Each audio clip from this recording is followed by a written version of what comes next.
the, the voters, the people in this towns, it got more simplified, more transparent, and and to your point, the SU budget is not voted on directly by folks because it's embedded in the UD structure, the Unified District structure, or the SU If structure. it was one, Right. if it was one district. But if it was one district, it would be more Accessible. accessible and visible by taxpayers.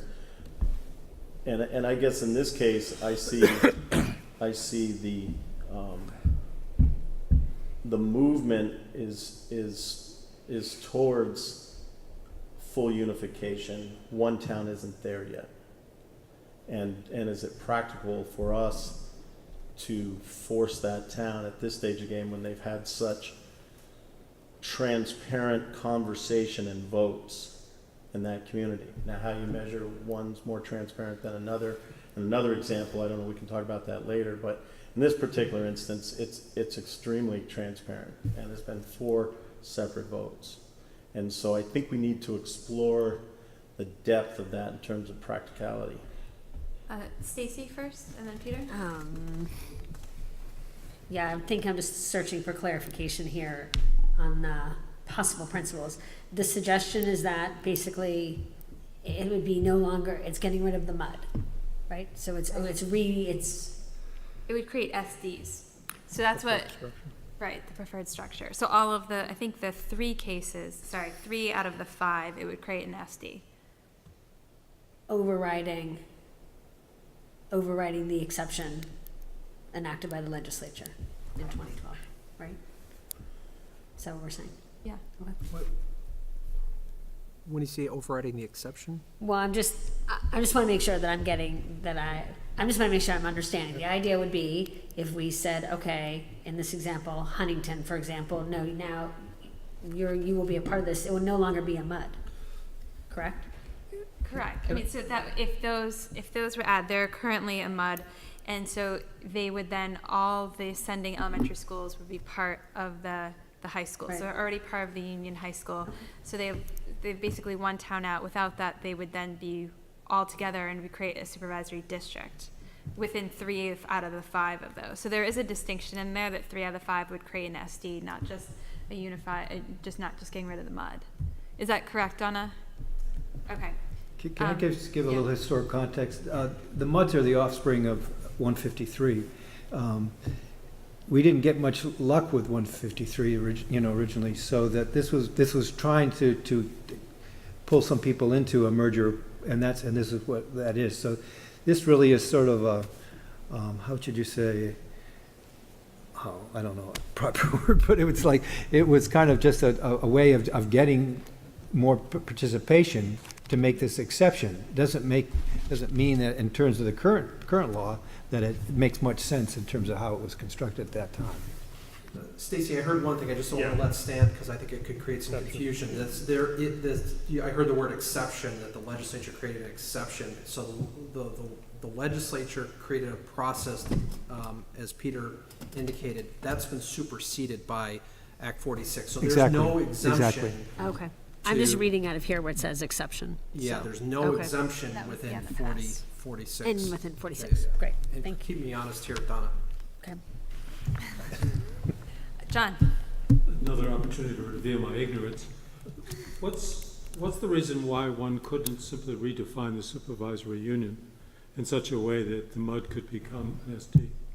I think that's what is asking of the Section 9 plan. I mean, when you look at the language of Section 9, it's asking that SU takes responsibility for all kids. So I think that's when the legislature wrote 46. They're envisioning that maybe it would just be an SU, but the SU Section 9 plan would make a plan for how do you see the vision for all kids. I understand, but Yeah. if Huntington is unwilling to be part of this, why not just change the boundaries of the supervisory union? And then you've eliminated that obstacle to having an SD. They're part of a union high school Yeah. too, so Huntington sends their kids to the same high school.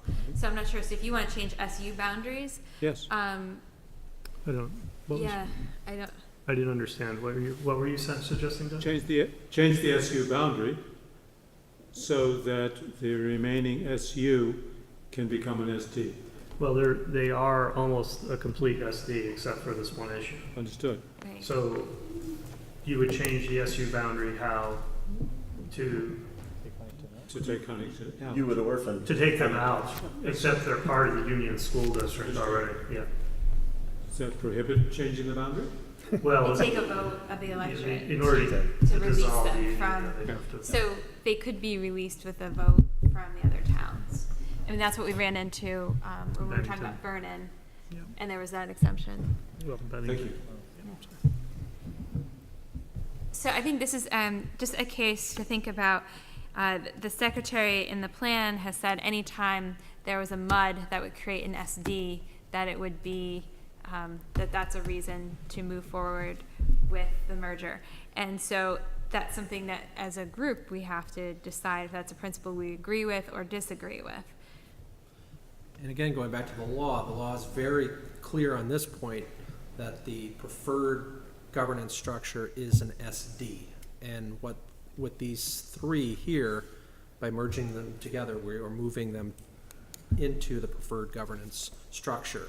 And absent some really compelling case for why the alternative governance structure is the better way to go.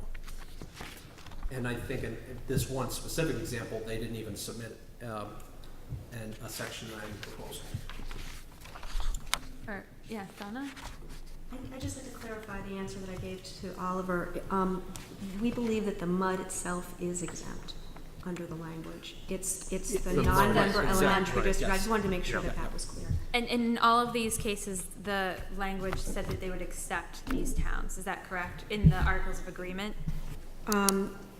Yes, but in every case, the time period has already expired, that they said that they would do that without another vote. So in each of the situations that you have here, each of the five, this secretary's proposal proposes that you require the non-member districts to merge, if the MUD votes and is willing to accept that. Any principle that we want to put on the list? Well, it sounded like that discussion, Mark's perspective was that the principle that a community had voted 4 times definitively should be considered a grounds for being not practicable. Is that what you were suggesting, Mark? Yeah, it was. And Oliver was saying, hell no. So that's what, there's a lot of disagreement. So Stacy, So I think at least the way I've started writing this down, now that I've done it 4 times, is a list of possible principles, right? So the first principle is any combination that is not statutorily prohibited is possible.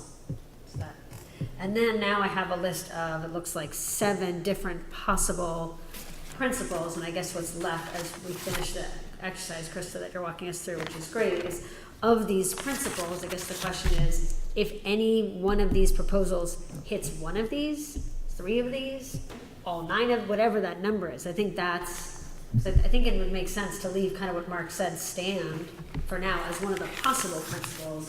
Then we can decide how many of these gates, or any of these gates, a community would need to hit to then trigger not practicable. And Is which that- ones, yeah. so am I hearing 2 opposing principles though from the board? So I'm hearing one that if a community votes no, that it's not practical, and I'm hearing another one saying that if it creates a preferred structure, it is practicable. I'm hearing both, Right. and so, So is I that have we it want written to? just as a, I have it written as a non-judgment, just as a lever. Does that make sense? Okay, that's a decision point that needs to come through? That's how I've written it. Yeah, maybe it would be useful to distinguish between principles, which were where we started, you know, our duty, what is our duty? To enforce the law or to carry out its directives. What are the principles under which we operate? Number 1, that we have the authority to do so. And number 2, that authority takes precedence over local votes and other things. That was a principle I proposed. There's no agreement about that, but what you're describing are what you might consider considerations, which, when taken together either singly or in some combination, might rise to the level of constituting impracticability. Is that